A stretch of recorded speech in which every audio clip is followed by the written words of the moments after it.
He had come to seek and to save the lost, and he was successful in completing his mission, despite the fact that it required him to drink from the cup of suffering until the very end. His openness in prayer demonstrates the depth and quality of his relationship with the Father. It was very tough. The disciples underestimate the gravity of the situation, and they fall asleep. Luke 22 verses 43 to 45. Now an angel appeared to him from heaven, strengthening him, and being in agony, deeply distressed and anguished almost to the point of death, he prayed more intently, and his sweat became like drops of blood falling down on the ground. When he rose from prayer, he came to the disciples and found them sleeping from sorrow, and he said to them, "Why are you sleeping? Get up and pray that you may not fall into temptation." An angel appears to comfort him.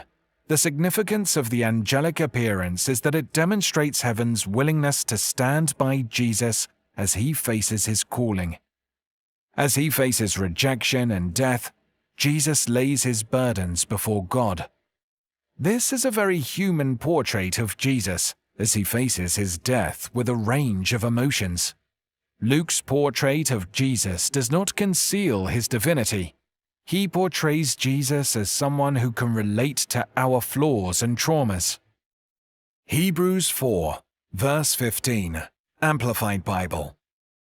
For we do not have a high priest who is unable to sympathize and understand our weaknesses and temptations, but one who has been tempted, knowing exactly how it feels to be human in every respect as we are, yet without committing any sin. This text reveals something about Jesus' character while demonstrating how we can face the great trials of life that God sends us. These verses show a man who is reliant on God and determined to do His will. We see a person who faces adversity by turning to God and another who expresses his intense emotions to God in prayer. Jesus is not spared the trial, but what is supplied is the strength to face it. Though he does not hesitate to ask if another way can be found, he affirms his determination to follow God's will. Heaven responds by giving Jesus the strength to face what God has called him to do, not by granting his request for another way. The passage revolves around this union of submission to the divine call and divine strength supplied.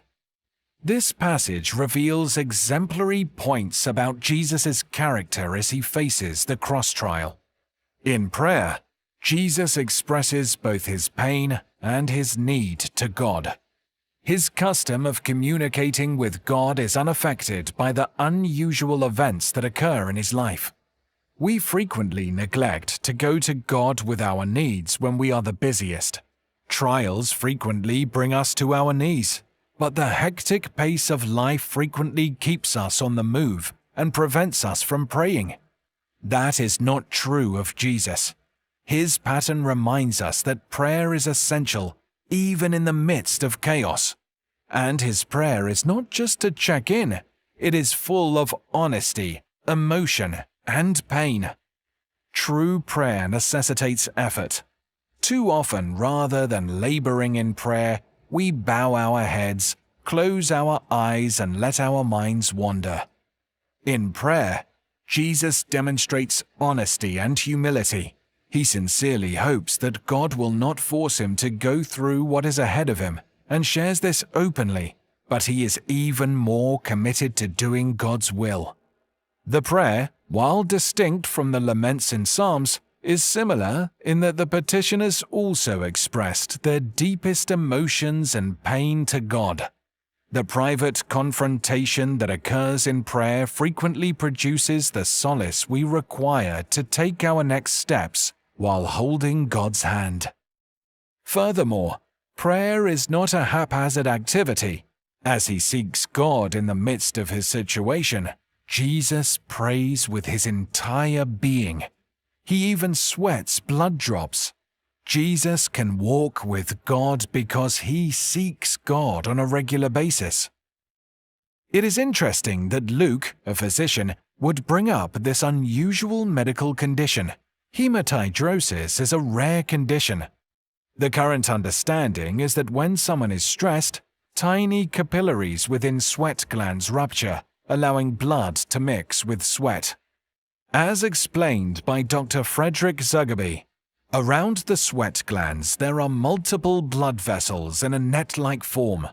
Under the pressure of great stress, the vessels constrict. Then, as the anxiety passes, the blood vessels dilate to the point of rupture. The blood goes into the sweat glands. As the sweat glands are producing a lot of sweat, it pushes the blood to the surface, coming out as droplets of blood mixed with sweat. This certainly describes Jesus' situation in the garden, but there is one tricky word in the Greek which should give us a bit of pause. The text says that his sweat became hosei, great drops of blood. Jesus in Gethsemane and his agony is the main point of the narrative. When Jesus arrives in the garden, he tells his disciples that he is deeply troubled and distressed. He is overcome with grief to the point of death. Luke captures this by referring to sweat as if it were drops of blood. Why is he overcome right now? His pain was not simple but rather complex. We can only begin to comprehend his agony by remembering that he had to bear the penalty that sin deserved for millions upon millions of people. In the garden, Jesus' humanity is fully revealed. We see Jesus in his, dare I say, most vulnerable moment. He remains sinless, yet he is now experiencing the fullness of what it truly means to be human. It is here that he will experience our grief. It is here that he will experience stronger temptation than any of us. So it is fitting to say that he was tempted in every way. And it is the view into the cup that causes Christ to pray, "If it is possible, take this cup from me." He appeals. Silence. He appeals a second time. Silence. He appeals a third time. Silence. This silence lets us know that this was God's will. Jesus is mocked on the cross with taunts. His death, as unjust as it is, appears to be a defeat on the surface. But because of who he is, Jesus transforms it into victory, not just for himself, but for all who accept what he accomplished on a solitary piece of wood one Palestinian afternoon. Every leader feels alone at times, especially when venturing into new territory. In the Garden of Gethsemane, Jesus experienced one of his most lonely moments. Every member of his team deserted him just hours before he was to be tried, tortured, and crucified. His story in the garden is one of history's most potent examples of a leader's dedication. Every leader who does something significant for God has a Gethsemane experience. What can we learn from this lonely time? Gethsemane is the location where, number 1, spiritual battles occur. Number 2, loneliness is felt. Number 3, honesty is expressed. Number 4, submission is required. Number 5, strength is received. Why is this verse important for us to understand? We need to comprehend the solitude and the grief of Gethsemane because it helps us to understand the accomplishment of Gethsemane. Some have seen a relation between bloody sweat on the brow of Jesus with the curse of Adam, who would toil by the sweat of his brow. Adam failed the garden test. The forbidden fruit was a burden he could not bear. He stumbled, and humanity was born as wrathful children from that point forward. However, Christ, the greater Adam, triumphed in the garden, where Adam failed. The blood of Christ combines with Adam's sweat. He took the curse upon himself. That is why we are to witness Christ's anguish in the garden, because he could not let go of the cup, and he drank it all the way to the bottom.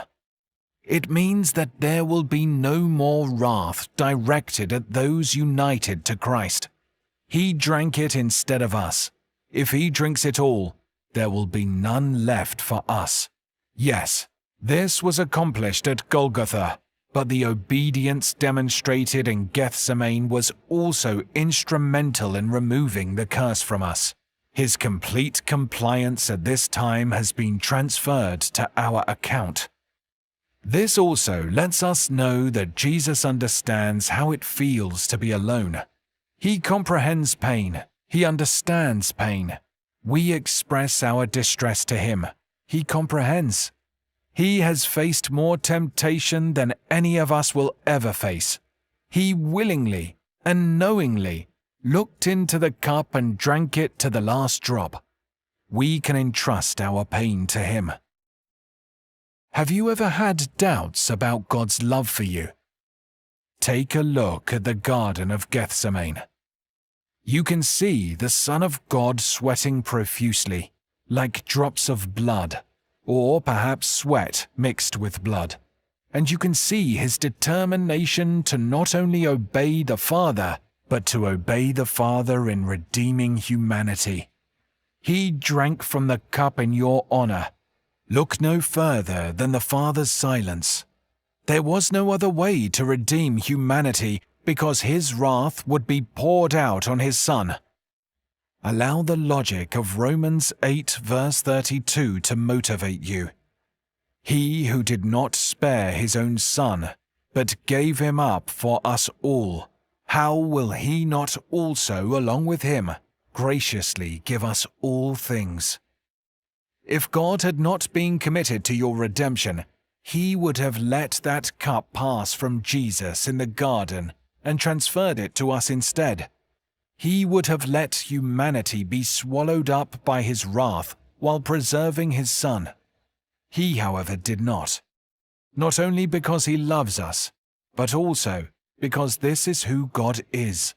It is in his nature to be self-giving, to give of himself so that others may live. You can have faith in this. Who can be against you if God is on your side?